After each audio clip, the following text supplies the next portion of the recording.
Dikkat edin. Bir adam günahın içini gitse, şol adamın kalbi ölü oluyor.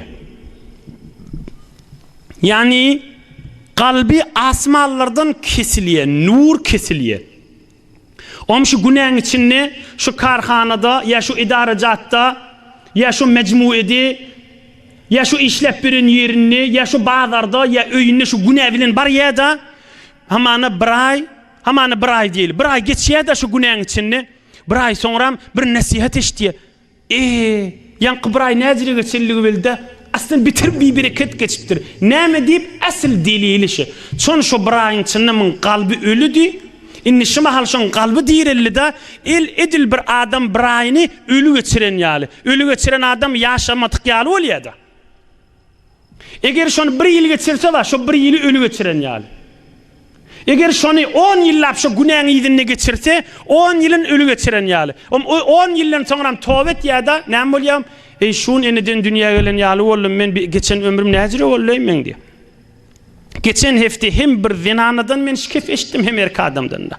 Ahuncan ömrüm nezire geçerliğini bilmedim mult geçiptir diye vay diye. Yoksa günahın içine geçirttir ahim. Ne kadar gülşenler, ne kadar şahit bu kadar keplerde aydan varsa ahun näme diye ahun özünde uğurlasın. Molla özünde uğurlasın yönü keplemeni üliyele yönü burada kan vaktlar aydandır gülyan vaktında. İnni bir kep näme? İnni kalbi oyu ol. Kalp asmalar bilen irtibatta oluyor. Ohum näme diye inni dirildim men diye täze dünya gelen yal oldum diye.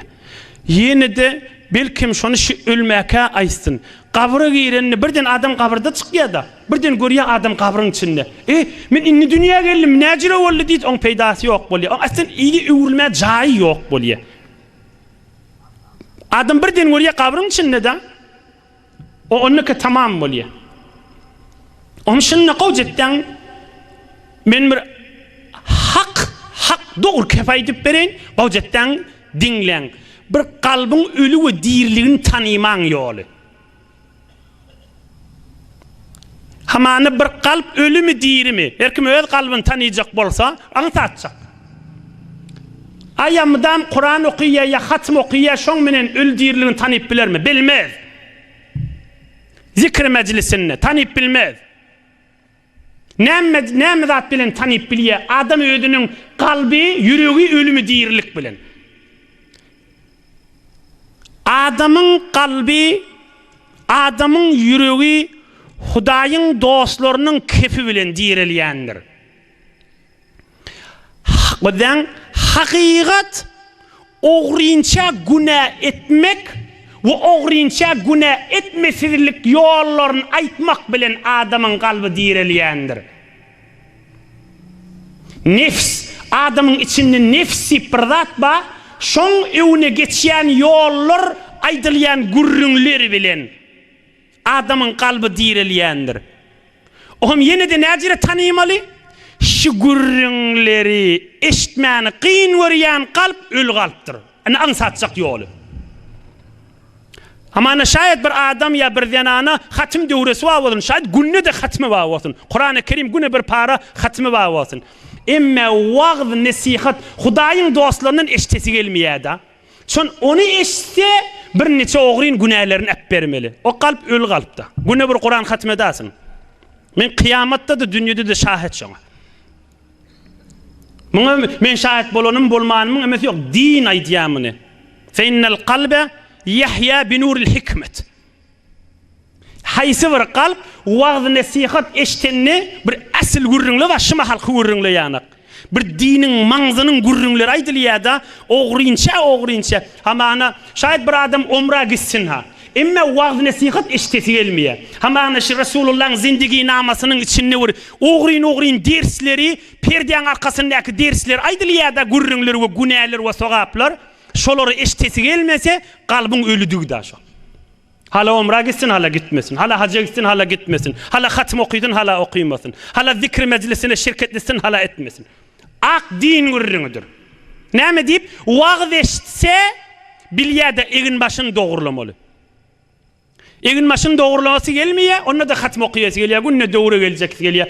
Kamil bir hicap bolup kesip ha. Yani men de hatmym bar diýe ýetişmän kesip da hamana. Ağlamasın, kalbin dirilsin. Ödünü ağlamasın.